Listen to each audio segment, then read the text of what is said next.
My name is Cypher Morrison, and this is This Week in Car Audio. Tune in, tune in, tune in, tune in. This Week in Car Audio. Tune in, tune in, tune in. We'll be talking about bass, talking about chips, talking about rings. You ain't got them, zip your lip. You got a problem you haven't found, check your grounds. The show about to start. Tune in, tune in, tune in, tune in, tune in, tune in, tune in, tune in, tune in, tune in. This Week in Car Audio. Yeah. Tune in. This Week in Car Audio.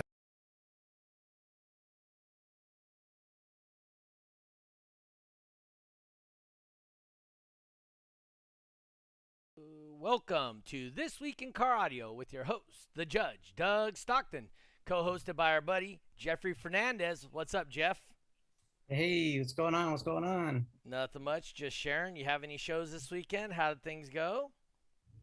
This past weekend, no. It's actually this coming up weekend, gonna have an event. Is that the one down in SoCal? Yes, San Bernardino. Yeah, and Moses helped sponsor the event. Right? Yeah. Hold on a second. That's me. So he was gracious enough to upgrade it. To go back in the story, he actually upgraded it to a double. And then we had, I don't know if you remember Team Subsonic Pressure, Roberto Pedrosa from Mexico. Yep. Him along with Team 619, they upgraded the upgrade. So it's now a triple point event. Oh, okay. Very cool. That now opportunity for a world record and whatnot, right? Yep. So I think we're gonna see a couple. Oh, that'd be awesome. So we got Brandon Finley, Mario Anthony Perella, and a few other people. Moises Alejandra, Lord of Bass Manny's son, watching. Corey Ainsworth, Rosa Espinosa, three-timer Yee. Oh, just so you know, we do a little thing. Let me introduce our guest, and then I'll go from there. Our guest tonight is world champion button pusher, as it says, Mr. Alan Riley. How's it going, Mr. Alan? It's going. A lot of people at that button pusher's a joke, a running joke, because all anyone ever saw me do back in the day, whenever we were competing, was push a button. They didn't see me do anything. They said I had people for that.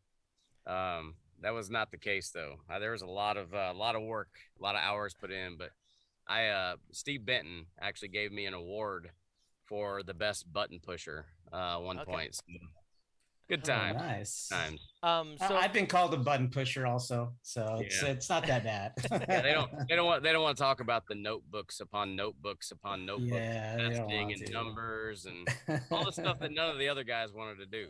Yep. Exactly. I think that was the button pusher was back when we just did a straight burp.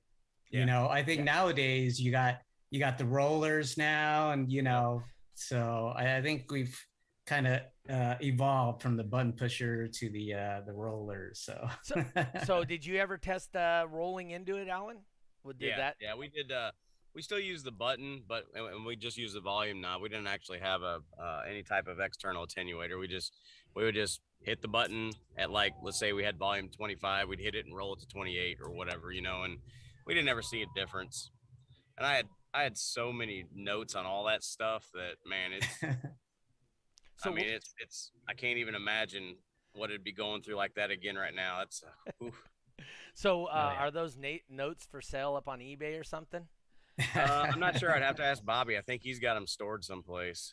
So I tried to get Bobby to get on with us today, but he actually is at the Motley Crue concert in Skid Row and Def Leppard. What? He's at in St. Louis, and it's only like 182 degrees there right now. So, well, California cooled off to 80 this week. So we're like, it's been 110, 104 for like 3 weeks, and this. Yeah, it's pretty rough right now in Texas where I live now. It's this next week's going to be like Oh Okay, yeah. over 105. So, well, Oh yeah. Jeffrey, you're down there now. Oh So yeah. I've seen the the news reports and stuff like that. Wow. every day I get the alert. 105s. Every day I get the alert. Hey, air quality, So- alert. Air Yeah. quality. Too hot. So Shaker says you were the button pusher and Bobby was the trailer loader. That's right. Well, What? I think it was more. I don't know. Am I allowed to cuss on this? Yeah. So Do it your was thing. more trailer bitch than trailer. Oh. No, Bobby was the guy who put everything together. He's the guy that's all about the trip, the act of going someplace, and then when he gets there, it's like, okay, I'm ready to go to the next place. You know what I mean? Like, it's not like me. I got there and it was like, oh hey, there's beer.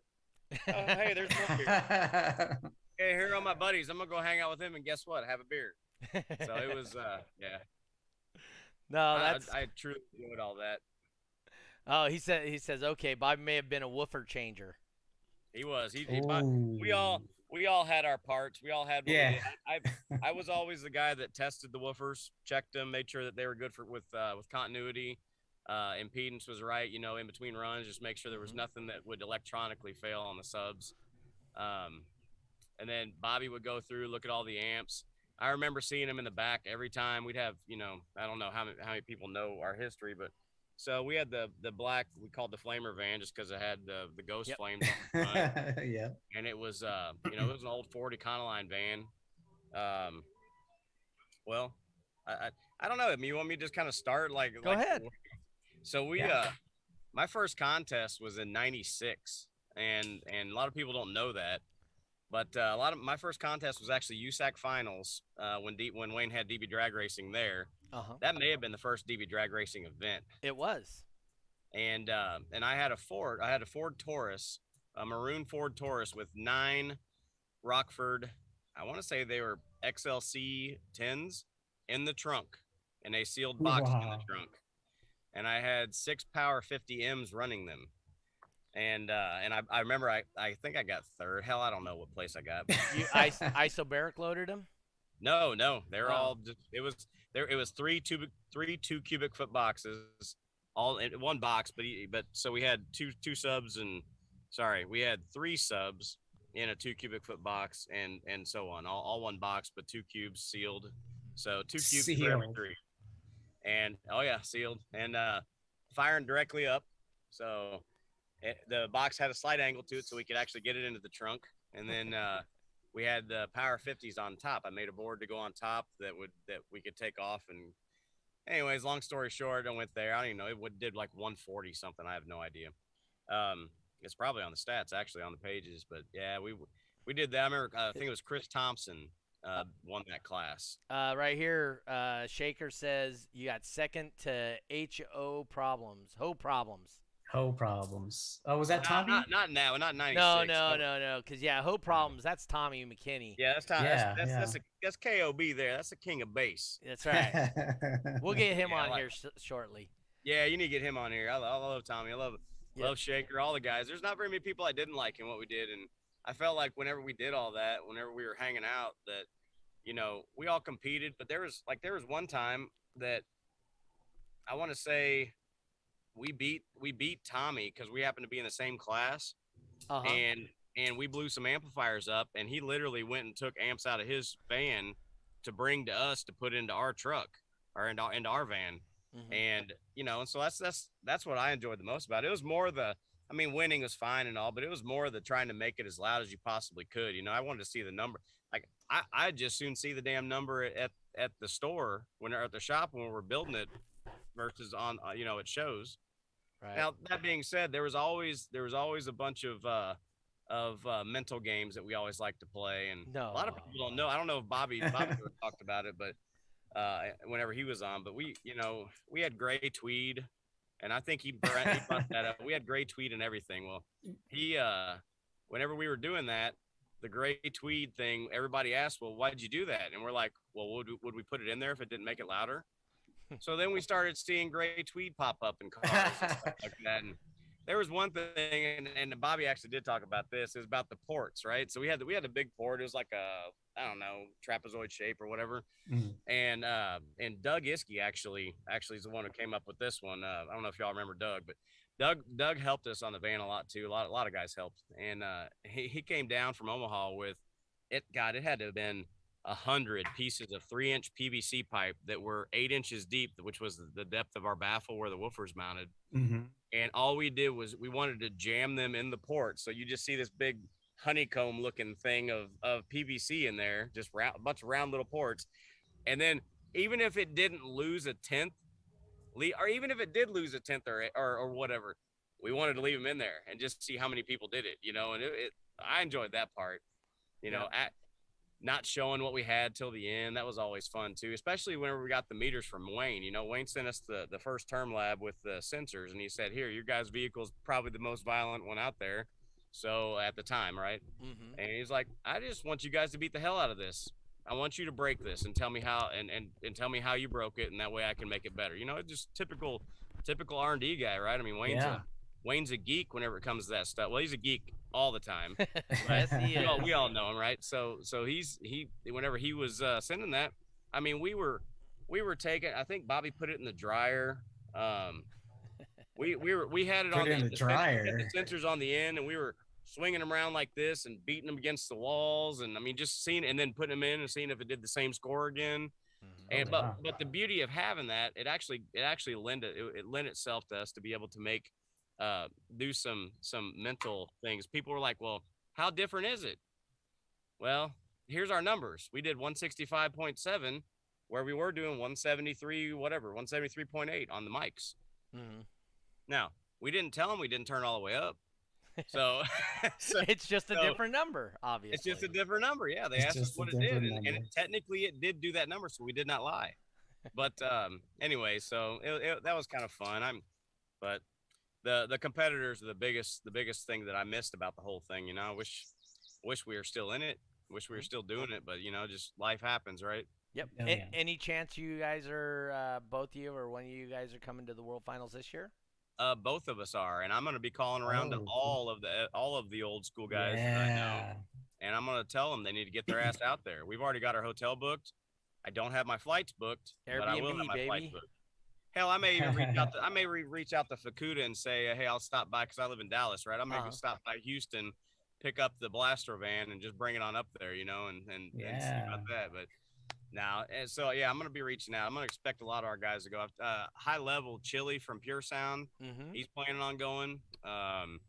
Obviously, my brother and I think Shaker said something about going. I'm not sure. He did. He's in the chat. So yep. Yeah. But yeah. I just honestly, I want to see everybody get together. Wayne's got a hospitality room rented, and or something like that. And I would just like to get there and shoot the shit with everybody again. I mean, that was my favorite part. My favorite part was competing on Saturday, hopefully qualifying for Sunday. Hopefully. And then that night, going out, drinking beers. Saturday night. Shooting the shit with everybody. Saturday night was the best at those. And that was and then Sunday mornings were rough. They were really, really rough. There was many times where it was like, you could catch me sleeping in the van. So yep. There's pictures. There's pictures of me passed out in the van. So I'm just yes, there's been. You can't get lost if you get, if you fall asleep in the van. And you guys know just how loud in those arenas, how loud they are in general. But if you get inside your enclosure, whoo, it's a little loud. Yes. Yeah, they there's been many World Finals where we're in the lane going, Team Riley, where the hell are you? You got 5 minutes. Anybody been to their hotel room yet? Yep. Oh, I saw him in the elevator. He's coming right now. Yeah. Yeah, we that was my favorite part of competing. I mean, completely. Yep. It was one of those things where I enjoyed like Shaka, like talking with him. That guy. That guy was the most animated and excitable guy that I think I've ever met. Like he had energy. He probably doesn't now because he's old as shit. But, anyways, but we all are, right? So, but yeah, like hanging out with him, hanging out with the 420 boys, hanging out with the Alfaro brothers always brought lots of drama. Yep. A lot of drama following them, right?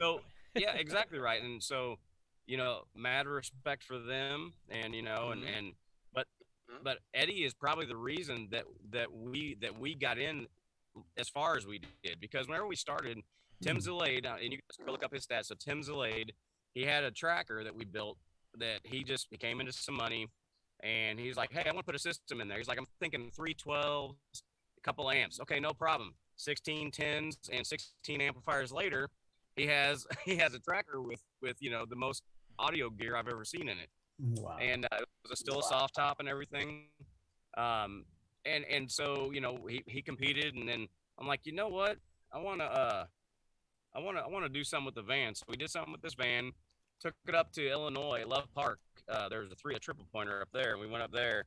And I don't remember what happened. It may have been shit talking, and there's always stuff like that, right? Right. Oh, yeah. So Hey, what was his name again, real quick? Eddie Alfaro.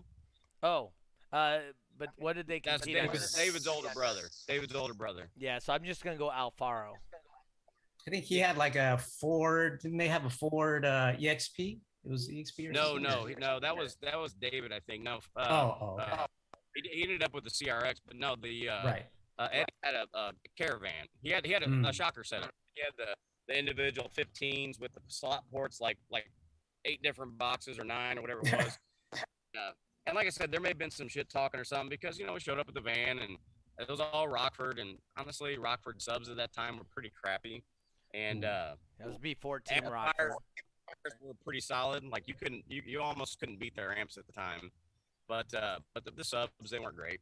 Right. And anyways, long story short, whenever I got back after that, my fire was lit, and I talked to Bobby, and we're like, let's do it. So just like everything we do, it's like if one screw works and if 2 is better, then obviously 12 is going to work really good. So that's kind of what we.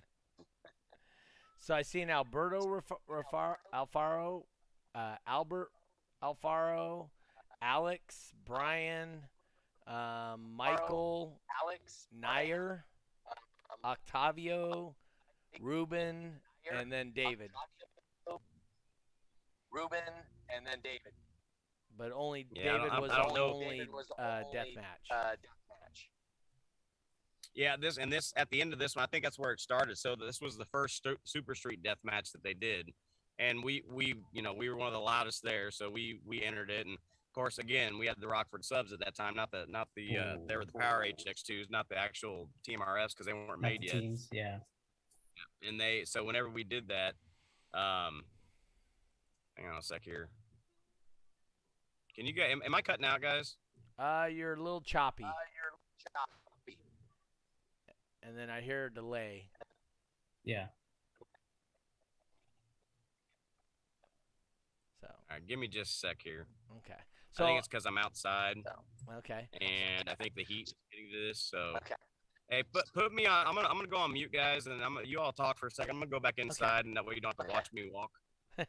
That's fine. Oh no. All right. So Jeffrey, I'll tell you about my this weekend's event. Friday night we did our show again at Jay's Alarms. Okay. Yep. During that event, Moses decided to upgrade the final event at Jay's Alarms to a 3X event. That's so cool. We're gonna do the death match, $5 a DB. Mm-hmm. And it'll be a 3X event, for points for people and whatnot. On top of that, so we did, I was going to tell Alan about our Beat the Boss. So I went 2-0 on the Beat the Boss. So. Oh, I saw that. I thought I saw you didn't win though. Nope. I was 2-0.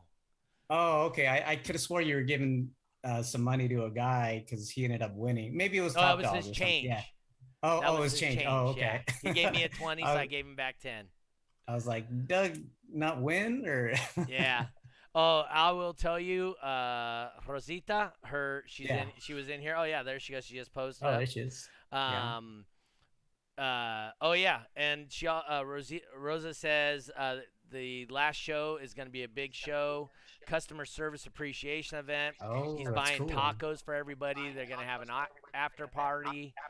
So, Yeah. so if you're in the Central California area on September, whatever the first Friday is, first or second or whatever that is, run by Jay's Alarms. Have your chance at winning, $700-800 in the death match. Opportunity to try and beat the boss if you compete in the base race. Alan, did you happen to hear what we were talking about while you were moving? I think he's still on mute. Oh, he is muted. I see him muted. September 2nd, Rosa says. Oh, there you go. Come one, come all. Like I said, Moses is really trying to promote the industry of car audio competition. Yeah, he is. Yeah. He's pushing your stuff.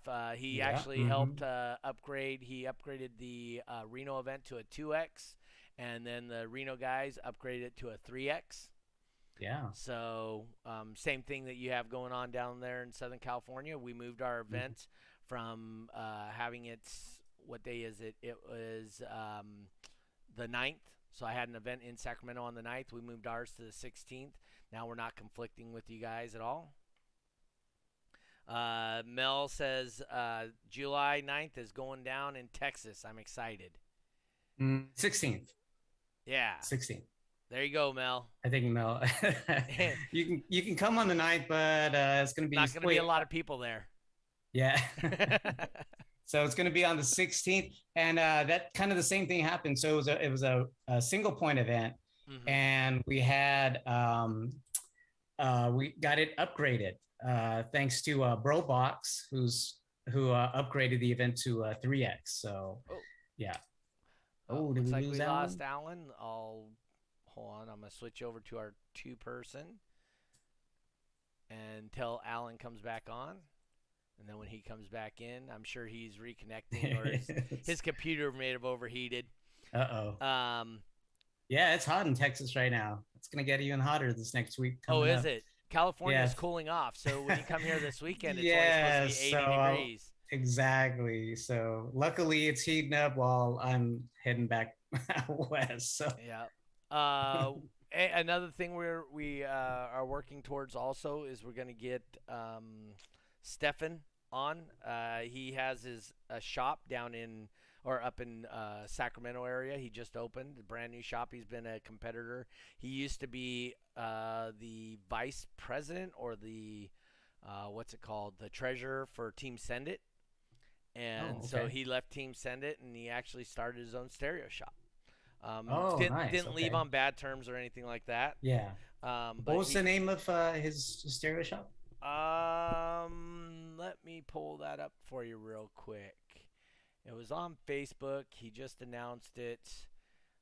But I'm horrible about remembering stuff. What? Okay, so you said it was Stefan? Yeah. What his last name is? Let me pull it up here. Stefan Talbot. Talbot. Oh, okay. Nice. Oh man, I got all kinds of text coming in. We'll be back in just a second. Let's see, what did it say? We'll be back second. It overheated from 100-degree weather. Yeah. Let's see here. Incoming loud pack. Where is his new? But yeah, he started an amp line, I believe, and started a new shop. So that's cool. Yeah. So that's pretty cool, and he wants to kick off the shop.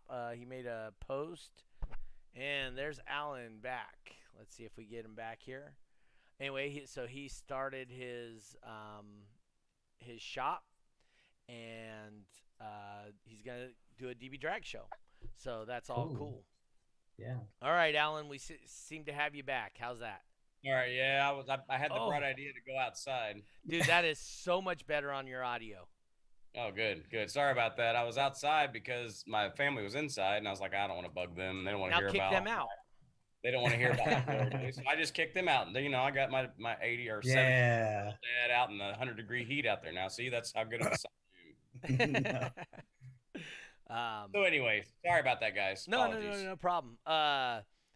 We were talking about. Did you happen to hear us talking about Beat the Boss?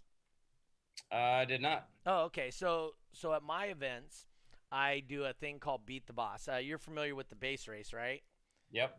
Okay, so in base race, the winner of it has an opportunity to try and beat me in base race, and I borrow the loser's car. And so then we go head to head for a single base race. Winner gets $10. Loser pays the winner $10. And I like it. I went 2 for 0. Not bad considering I don't practice base race. I'm just telling you, anybody can. If I can base race and win, anybody can do it. Yep, it levels the playing field for sure. It does. That's one of the great things about the base race. It brings more. I don't want to say talent, not necessarily talent, just strategy. Yep. Strategy. You know, it's more of a and knowing your vehicle. Now, granted, Oh yeah, Jeffrey, I know you back in the day, and I know I'm not familiar with Doug or what he competed with, but I mean, I knew our van inside and out. Like I knew what it was going to do. You know, if everything held together and the windshield didn't go, I knew what we were going to do, or within a few tenths, right? Yeah. Right. Mm-hmm. So nowadays, I kind of watch. You know, I still watch the forums. I still watch the guys. You know, occasionally. You know, I like seeing all the smack talk. You know, it's kind of funny because I'm like, we kind of did that too, but. You know, it's one of those things where whenever I see that and then I start looking at things and they're doing some pretty cool stuff now that we didn't, you know, I mean, we've kind of played with humidity and played with the inside of the vehicle. You know, there were some guys Temperature, temperatures, specifically humidity though. And I think humidity is more so than temperature even, but like getting it to a certain, almost like a humidor, it's got to be 72, 72% humid or whatever. I don't know what the numbers are, but it makes it even more of a sign. Like people thought it was like, oh, you just threw a bunch of crap together and it got loud. Well, no, that wasn't the case at all. So I've been judging since 2001. The last time I competed, I think was 2002 or 2003. Anyway, when I went down and did Scott Owens' vehicle, he showed me. He actually had a humidifier. He had a gauge that measured humidity in front of the woofers and back of the woofers. So he knew everything. And the first one I really, really saw do it was Hal with the Volvo. Yeah. I mean, he literally brought in an AC machine to add humidity to his car at World Finals. Yep. And he told me it was a multiple dB difference for him when he did. Let's see. And what that is it's controlling the environment, right? Yes. Yeah. You can't control the environment outside the vehicle. I mean, you can try to, but you can't, right? So like inside the vehicle, if you can make it the same every time, that makes it even more consistent. Luke Valenzuela says he gained 0.4 dB by damn near freezing out the inside of my ride. So, yeah. And in DB drag, that's those are little tricks. I mean, we've mentioned on here many times that stupid stuff might gain you. Opening your glove box. Yep. Putting your headrest all the way up instead of all the way down. Just folding your visor. Yeah, folding your visor. Dude, folding the visor is the coolest one ever because it could actually make a significant difference. So what we did is kind of a funny thing. I don't know what Bobby had talked about before. I mean, I watched it, but I don't know. I can't remember. I'm old, so. Let's refresh everyone's memory. Right. We had several vehicles that competed and did well. You remember Steve Cook's van, the purple van? Which one? Okay. Right. That was ours before him, right? We sold it to him, Josh Millen and Matt Cole actually, but it was it's with the cut floor, right? It was Art's sound chamber. I think it was 3 or 13. I don't know, something. And anyways, but we all built it. I remember I have videos of us sitting out in our boat shop where we repair boats and where all the welding equipment was, and literally the bottom of this thing is gone. The only thing we have is a 2x4 square tubing frame that's sitting on the axle that was underneath it. And it's all open. Like we literally Fred Flintstoned it around the shop, around to the shop. We basically were. Sound familiar, Jeffrey? You'd see the backside of the transmit or the yoke sitting here doing this. No drive shaft hooked to it though. So but whenever we did that, we built down 18 or 15 inches. So we built the floor down 15 inches because we wanted to do no wall. And at the time, the rule was you couldn't go above the window line. Not a thing said you couldn't go below the floor. So we went down and we stacked 2 18s on top of each other. Yeah, and you're the first ones. Are you the reason we have the no cut floors for no walls? There's several rules. So. I'm pretty sure that there's several rules that we had a part of. That was our goal, was to find something that we could go and gain an advantage on. You know, I mean, everybody goes. It's just like NASCAR. Yep. Everybody in NASCAR is doing whatever they can do to win, and we did that too. You know, I mean, I wouldn't call it cheating, but I'd call it definitely going out and trying to be as resourceful as we could be. I think, I mean, you know, in order to be really competitive, you kind of have to push those limits. And, absolutely, you know, we actually, I'm sure you've seen in some of the forums and stuff like that, we actually have that going on right now. So, I mean, it's weird how we can just go back and be like, dude, it's already been done before, you know, that type of mentality. So it's not like, hey, we're picking on you guys. It's, you know, this evolution. We've already seen something like this before. Yeah, it's like the conversation I have with my kids. Look, there's nothing you can do that I haven't done twice, and exactly. Probably got hurt one time. So. That's right. Exactly. Or at least got in some severe trouble. Right. No, I mean, people don't quite understand. So, you know, for me, I started in 2000 competing, and literally the rule book was 5 or 6 pages long. That was it. Right. And now I believe we're 26 pages in our rule book. Wow. So that is a huge difference in rules, right? And well, I'm actually glad for things like that happening, where people, like, there's several rules out there. You know, you had the no baffle loading walls or whatever they were. Right. I mean, like, and what that, to me, it was always flattering, because it was like, hey, we thought of something and did something that worked, and it obviously worked good enough that someone noticed and someone had to do something about it. And, you know, or it became a rule or whatever, which, and by the way, every time that happened, you know what we did? Okay, we'll do it a different way then.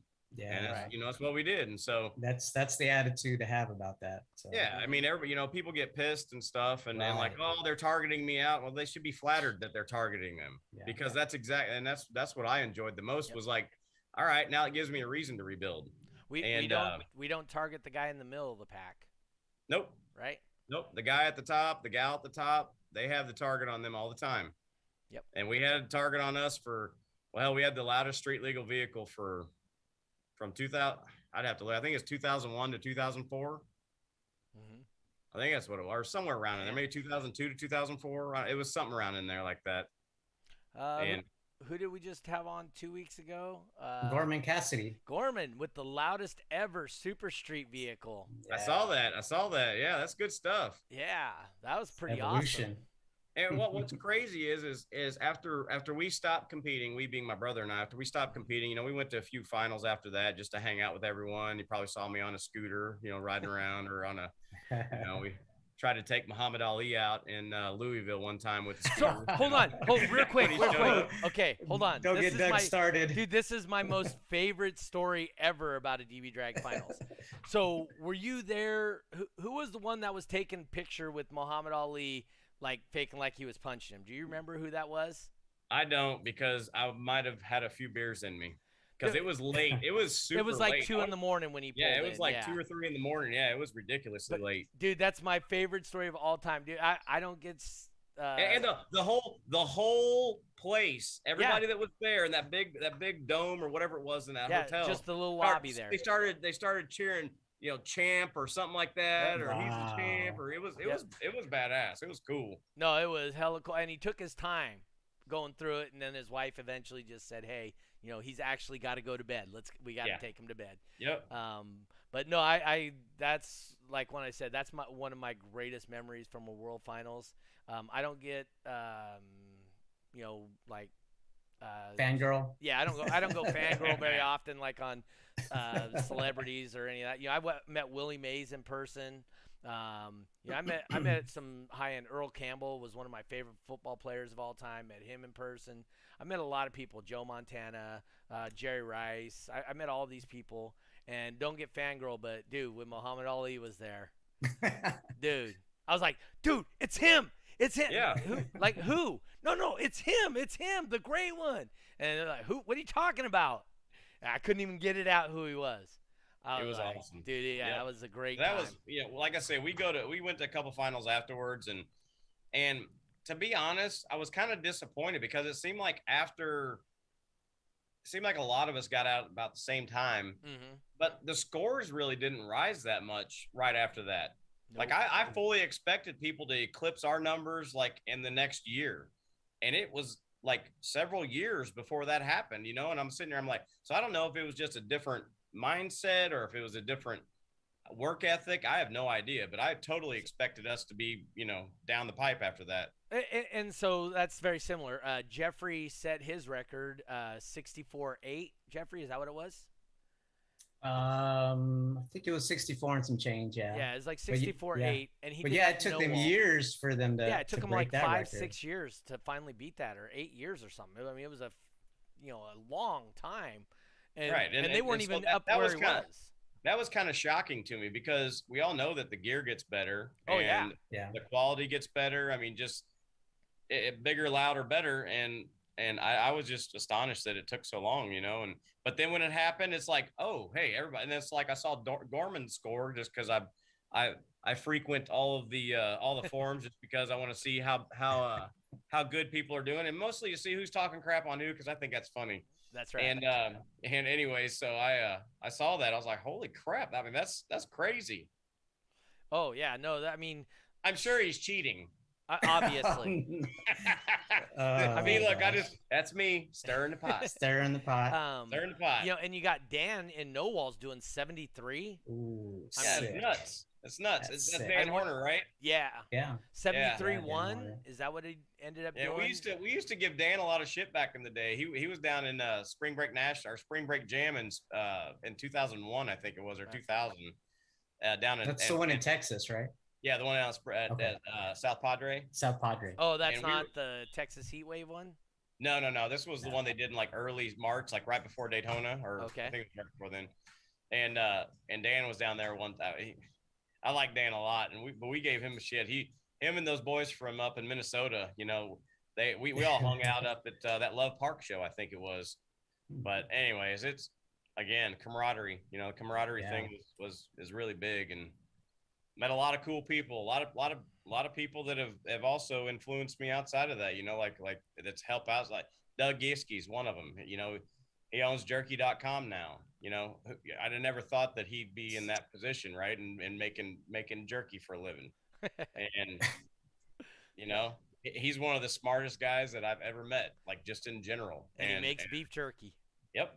And he's perfectly fine doing it. And he's, like I said, I'm gonna talk him into going to nationals. But yeah, that's So Jeffrey and I were talking last week about the Oklahoma Showdown. Yeah.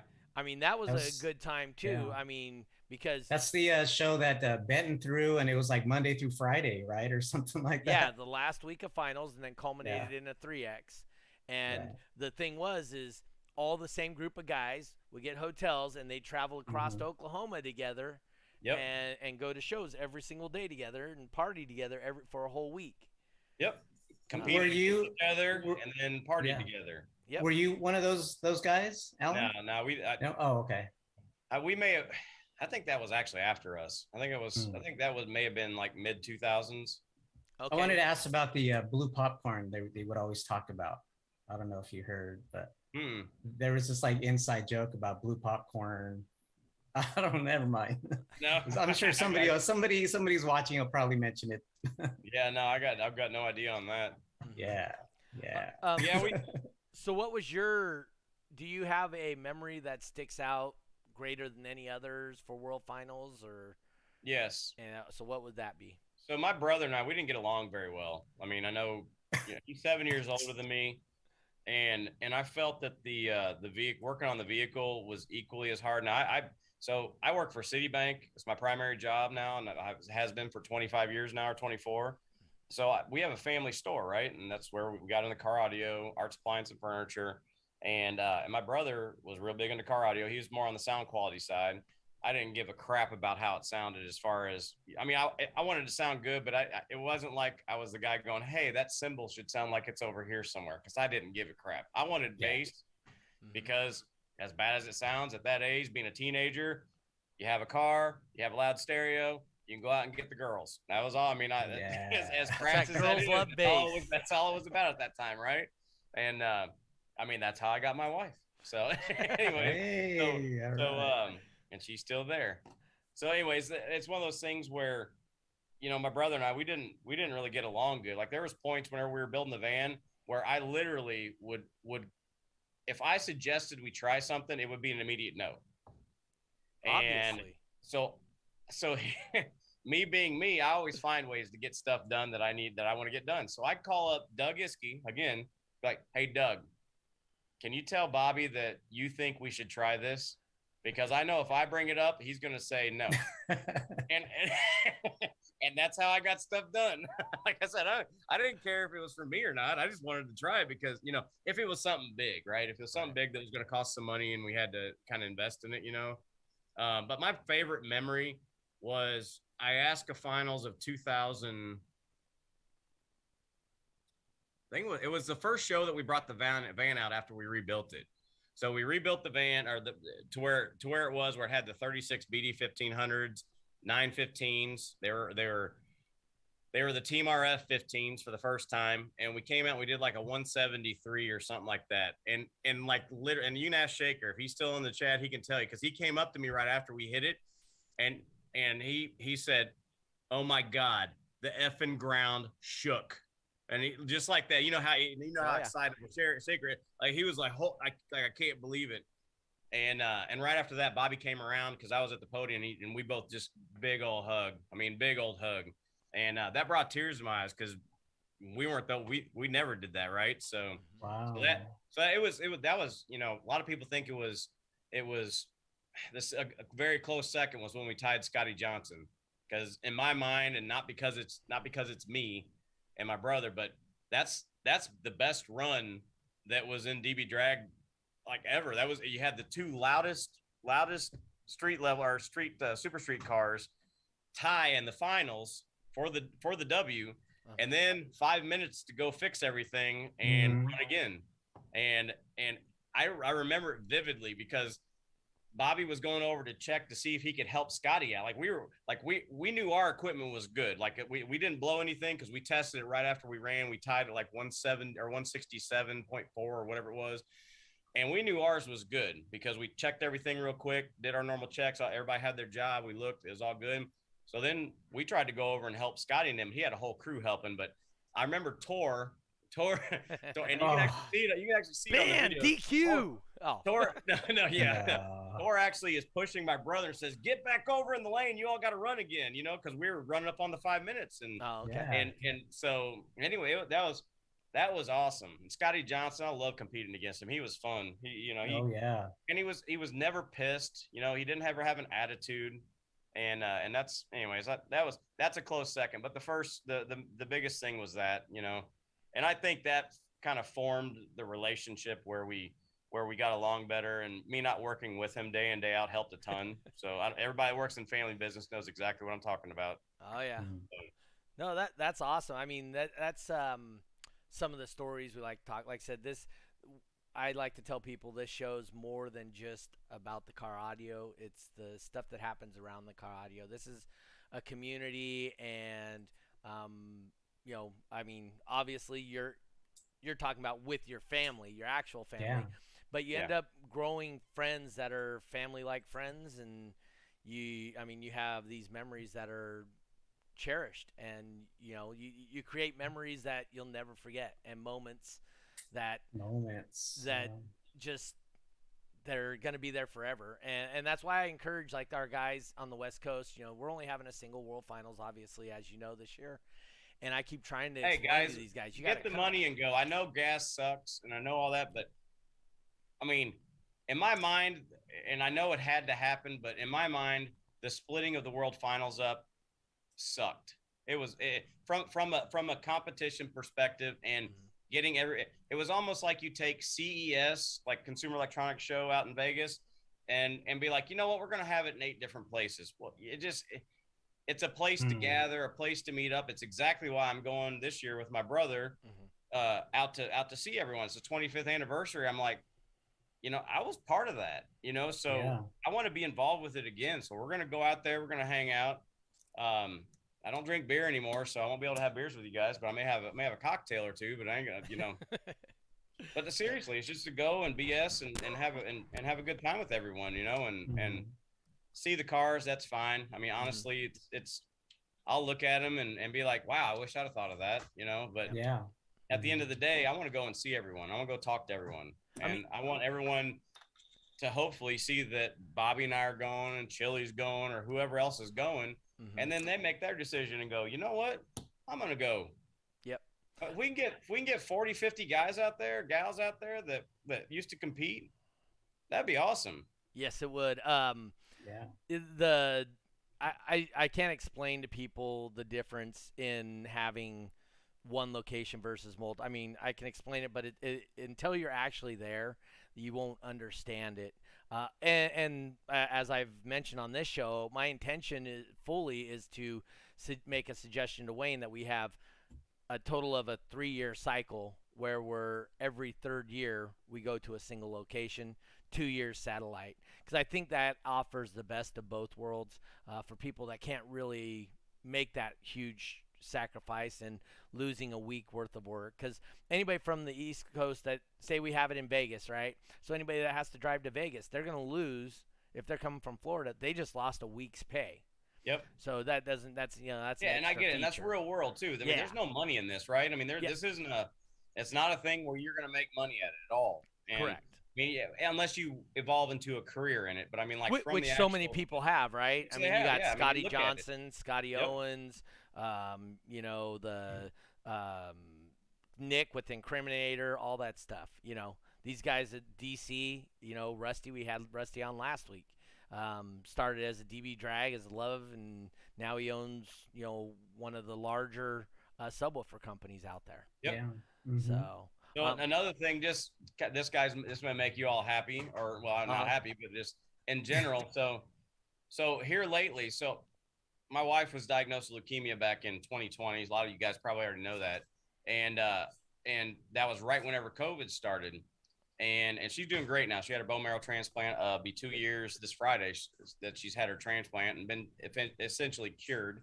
But anyway, so whenever that happened, like, I'm one of those guys that I got to be busy, and I wasn't, that was a pretty good mental strain on me. So that being said, whenever that happened, and then COVID hit right after that, like literally the following week, they started shutting down hospitals, and so I couldn't even go see her. My kids couldn't go see her, and she was literally stuck in the hospital for 6 months, and we couldn't see her. We could see her on FaceTime and things like that, but anyway, so I had to find a way. I couldn't just sit around and do nothing. Like, so I started working on cars again on my spare time. And what that's evolved to in 2 years is I'm buying another house, or a different house, moving to it. I'm going to build a 2,000 square foot shop, and I've started doing full-on car interiors and full-on systems but wow. Custom stuff, not like it's, if someone comes to me and wants a deck and 4, it's not worth my time. I know that sounds terrible, but it's not worth my time. It's true. And effectively, that was my therapy. Some people go to the doctor, and that's fine, whatever. Some people, take to drinking. That's probably not fine, but I took to keeping myself busy in the garage, and quite honestly, that kept me sane. And so I looked at that, and I'm like, you know what? This is something I could do in my retirement at some point. So I'm going to go ahead and prepare for that. And I mean, I went out to Master Tech Expo with Brian Schmidt and the crew from Mobile Dynamic or Mobile Solutions, putting that on out in Arizona in March. Learned a lot. So anyways, long story short, I'm getting back into it.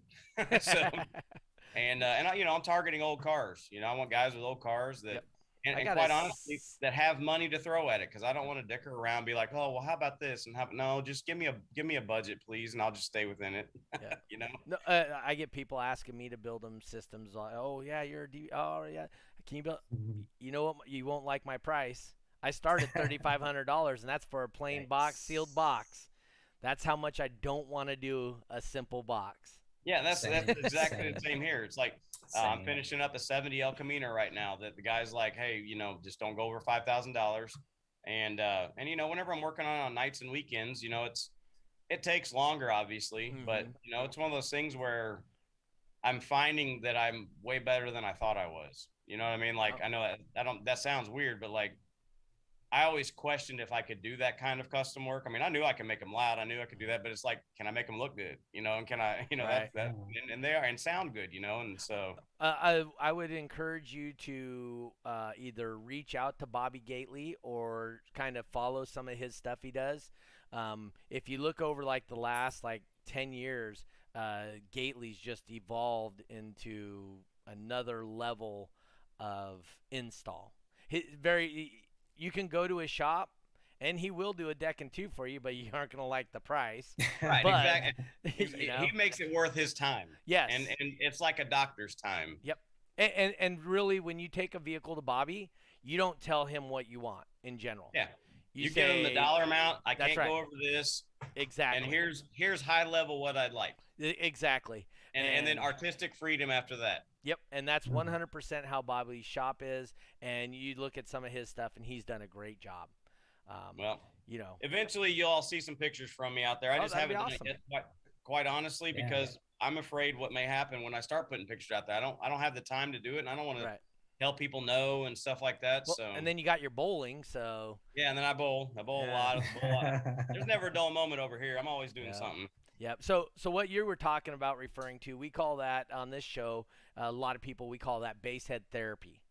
Hey, I can do this and escape everything. Looky right here. See, I want this. This is the patriarch right here.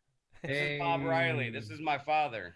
Hey there. So he's Art, right? I used to compete with. Yeah, he's Art. Oh, he's Art. Arthur Robert. Yes. So Grandpa Art Sound Chamber. Oh, okay. He's Art's son, first son. Okay. So he's like 112 years old or something. That's it. Yeah, that's it. So he's the Art Sound Chamber, right? That's the name you guys used to go by. Art Sound Chamber. Yep. Art Riley was my grandfather. He's Arthur Robert Riley. Robert Riley. My grandpa was Arthur Russell Riley. My brother's Arthur Robert Riley Jr. I'm Alan Russell Riley. The whole ARR thing. So. No, I'm the best. Some history. But you're the best. I'm the main one. Well, we didn't see your name on any political flyers in the background. That's right, you didn't. But we did see it on your brother's. Yep. All right, guys, we're running up on the hour real quick. Jeffrey, you want to hit him? I didn't even prep him for the question, so you want to hit him with it? No?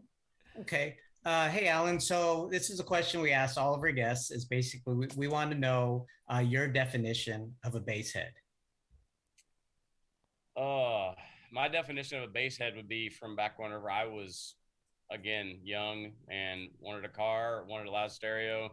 So a bass head to me has nothing to do with competition at all. It has to do with, I was a bass head, and I wanted to be coming down the road, and I wanted someone to go, what the hell's that? And turn and then see my 1981 Lincoln Town Car that is French vanilla in color with a sorority sticker on the back because my stepmom wouldn't let me take it off, come by with a pair of 18s just absolutely murdering the trunk.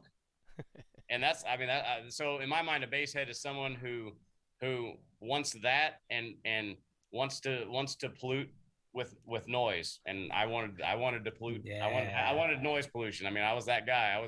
I was the one that all the adults hated around me. Now I was respectful. I never did it in residential areas. Because also we sold it, right? And that was another thing. I wanted to be loud. But at the end of the day, I wanted it for me. I was selfish, I mean, I loved whenever it hit that certain note that all boxes have a tuning frequency. Yep. And then that transfers into whatever the vehicle likes the best. And whatever that note was, whenever it happened to hit, and it was like, oh, there it was, that's the definition of a bass head for me. There you go. Yeah. Noise pollution advocate. Yes, I was. And I had a couple. I never had a speeding ticket, but I had plenty of noise pollution tickets. Wow. Yeah. Okay. So I had a. That's when you know. Yeah, that's when you know. Well, you're a base head. I had a 77 Trans Am with 212s and 215s in it, and my father-in-law used to always tell my wife about 7 to 8 minutes before I showed up at the house, he's almost here. That's what I used to love. Yeah. You know? Well, my parents gave me that 81 Lincoln Town car, and it was just one that they had, and it had to have been 125 foot long. I don't know. It weighed about 8,000 pounds, I think. It was ridiculous. Mm-hmm. And I was like, well, you know what? This is going to be a party car. And so I put a big old system. And by the way, that system sold a bunch of equipment too. So it was twofold. Can you imagine being able to compete nowadays with where you can run 2 or even 4 20,000 watt amps on a single sub? It's nuts. It's like whenever you go, how loud you could have gotten with what you had. It's sorry, I was waiting. My parents were leaving. I'm going the other way, right? So like, I think the 20,000 watt thing is cool, but it's like, so I've been installing a lot of like the DD 6.5s, the little 1906s, and or 1806, whatever they are. Anyways, I cannot get over, like, I just can't get over how much good quality bass and how loud they get. Like I 6.5. Yeah, out of 6.5s. I put a pair of those in behind the seat of a 59 Apache, and just literally nice a set of it's an old patinaed one. He's got it bagged so it drops on the ground. And I built a set of kick panels with 6.5s and tweeters in it, Rockfords. Yeah. Ran it off of a Rockford 1000 X5, one of those little bitty ones, and that system absolutely hammers. Yeah. Now, granted, a lot of it has to do with the cabin, but it sounds good. It jams. And those 6.5s absolutely get with it. Yep. Yeah. You can't put it behind the seat because there's a gas tank in the way. Well, it's actually on top of the gas tank. Oh, is it? And with the bench seat, I actually cut out springs so that I could make the subs protrude into it and not get damaged. There you go. Yeah. So, anyways. For you young kids, they used to put gas tanks inside the vehicles. Yeah, which was always good because every once in a while you just get that whiff of gas and you wonder if it's leaking or if it's not. And then let's put some high voltage electrical equipment right next to it. And they were using generators back then too, so it wasn't like they were fused very well. No. The more you spin it, the more power. The fuse was the gauge of the cable that you used. That's right. I think 8 gauge has about 120 amps worth of fuse in it. Yeah. All right. Anyway, so how could people follow, see you, see what you're doing, that kind of stuff? Eventually, I'm gonna get something out there. Right now, I'm. Most people know me from bowling. Honestly, I mean that's where you and I kind of hooked up to again afterwards, and so most people now know me from bowling, and they'll see me post stuff about bowling tournaments we're running and such. Eventually, I'm gonna do this side business thing with like make a go of it. You know what I mean? Now, I won't be able to quit City or anything like that right away, but and at that point, I'll get a website out there. I'll get my social media sites out there and whatnot. But quite honestly, I'm just scared as much as I'm like literally, it's the whole "be careful what you wish for" thing, you know? Right. And I'm not scared of success. I'm just scared of what may happen, and then I may have to make a significant decision, and I don't know that I'm ready for that yet. So, yeah. Josh Blanchard, by the way, started laughing that I told him you were at a no-tap tournament, even though you may have been running it. He found it amusing that you were partaking in a no-tap tournament. Well, you know, I suck at bowling anymore, so I have to take the hits where I can, right? Hey, that's not so for you guys that are watching this that don't know. He bowls with the guy Chris Barnes. He's a professional Hall of Fame bowler, one of the top guys to ever even play the sport. But he bowls with them, and Barnes keeps telling everybody on his podcast how Alan's always a sucky bowler until he bowls him, and then he shoots like a 240 average against him every single time. Yep. I tell him that I'm his kryptonite. I said, and I'm friends with Tom Hess. I'm friends with a lot of, like, I don't get starstruck by bowlers or anything. I'm not a fanboy, like, literally of anybody. Right. If Sam Musial walked in, I probably would crap my pants a little bit. because he's dead for one, but like if it was when he was alive, like he was the man. Like I would. But outside of that, I'm not really, I don't get starstruck by anybody. So I just like hanging out with all these guys, and so I'm friends with Tom Hess, and he won the senior masters last year and won the senior player of the year. Yeah, he's player of the year too. So Player that's of the really year, cool. and so I was joking with Tom. I'm like, hey, we've got something in common. I mean, we're the Kryptonite brothers to Barnes. Because Barnes has finished second. Barnes to him can't twice. beat you, and he can't beat me. He can whoop the shit out of everybody else, but he can't whoop us apparently. But then Barnes will come in, and whenever he's one of those guys, he doesn't get angry. I mean, like you see him kind of get frustrated and stuff as he bowls. Whenever he like really, when he ripped his shirt open. Yeah, but whenever he kicks a chair and breaks his toe, that kind of thing. But it's one of those things that whenever he gets to where he's like mentally zoned in, he's tough to beat, man. Yeah, he's a beast. There's a reason he's one of the top bowlers of all time, right? 100%. People always give him shit about not winning on TV all the time, but it's like you realize he had to make it there all those times, right? Yep. So do you know Kevin Williams? Yeah, I know Kevin. So Kevin's actually going to fly out here in August and come and attend a DB Drag event. And okay, cool. Is he going to be doing a show? No, he's just flying out to meet with friends in Sacramento, and he's going to come to one of our DB Drag events, and that's cool. So he can kind of see. We're going to kind of work together on trying to create some music for DB Drag. So, cool. Because obviously he's a artistic guy. He's got his own. He just released like 2 new songs or 3 new songs recently. And I like some of his stuff. I mean, I've actually listened to it. It's he's starting to get into singing more. So, but the rap stuff I listen to. I haven't listened to the singing stuff much. But yeah, he bowls our tournaments down here a lot whenever we run them. I say a lot. I mean, he's been down here and bowled our tournaments, and so that's cool. I like to see crossover like that. Yeah, so I mean that's once again, I'm going to introduce him to the bass head side of stuff, and talking to him, he's heard loud cars, he's seen them and this and that, and I try to explain to him, we got demo cars here in California that are like some of the loudest in the world. Ridiculous. Like I've seen videos, and that shit never happened back when you had Tommy McKinney's truck. Yes. That was it. Yeah, and I got piles of people like that, right? Yes, I got now 4 or 5 people like that. Yeah. Yeah, and Tommy did an awesome job, and he pioneered a section of the car audio community that's I really enjoy myself. Yeah. So, y'all need to get him on here. I'd like to see him on there. I'll have to message him and see if he'll want to come on.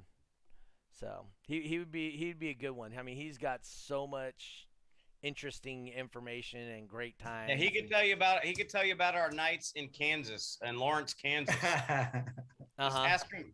Well, he's a Rockford guy too, right? He's a Rockford guy. Yeah. Take us all out after we go eat nice dinners. We go eat, and then we'd end up at some gentleman's club half the time, whatever.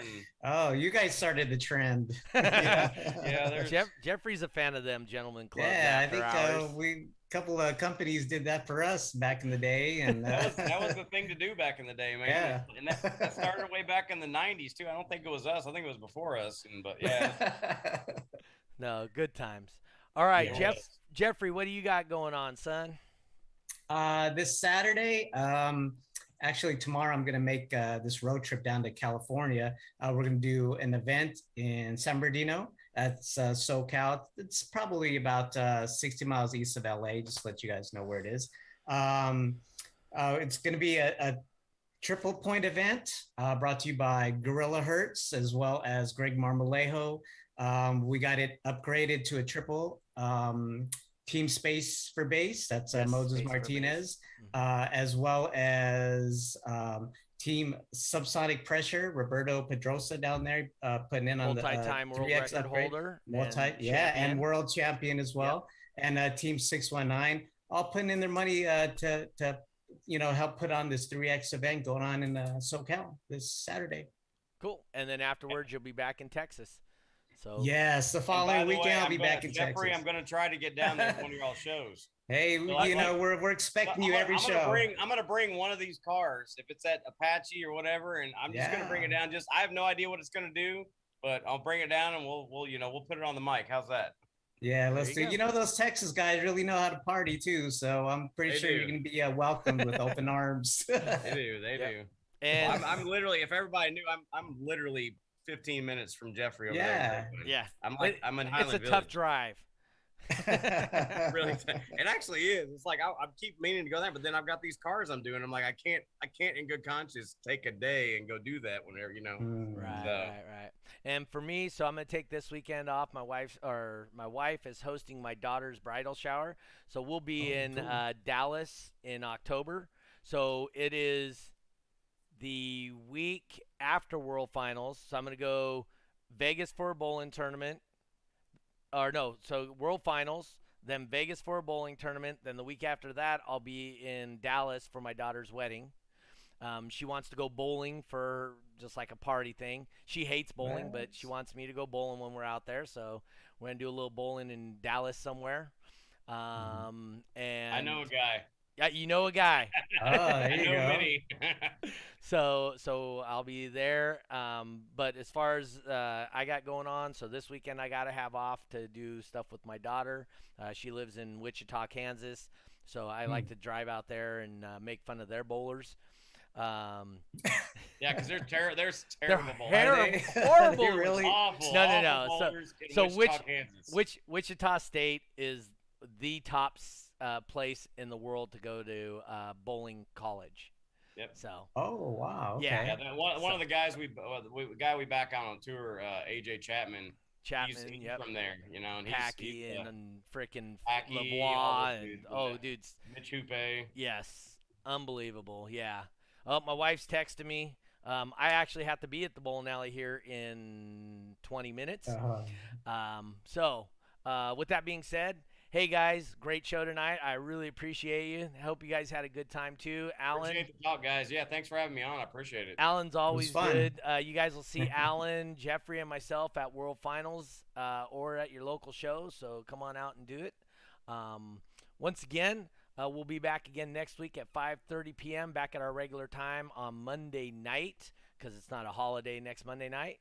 So we'll be back again next week, 5:30 p.m. California time, the only time that really does matter. You guys in the Midwest don't matter to me nothing. Come on, we got two Texans on the show. Hey, full disclosure, I did the math wrong and I was ready at 3:30, so I'm just He went the wrong way. The other way. That's why I sent you the Facebook invite because it tells you the time. It was, yeah. All right, guys. I'm old. All right, guys. You guys have a pleasant day. People be back. Come to the shows. By the way, our last show in Fresno, we had 20 unique entries, or we had 44 entries, 20 unique competitors. So awesome. Good job, guys. That was my second largest show in this year. So as far as unique competitors, so that was awesome. Appreciate you guys out in Fresno. Let's keep that up. And 16th will be in Sacramento. The 23rd will be a 3X in Reno. And then August, the first Friday of August, we'll be back in Fresno again. So you guys have any questions? Right down below myself, right below Jeffrey there, we got a spot to put sponsors. If anybody wants to sponsor the show, Jeffrey or I can send them the paperwork to give pricing and whatnot. Other than that, huge shout out. Thank you, Woody. Woody McDonald sent us a tip last week. So yeah, thank you, Woody. We appreciate it. We'll put that to use. But anyway, my wife is continuing to text me. So I guess I got to go. Anyway, you guys. See you, boys. And we'll see you guys next week on This Week in Car Audio. We are out.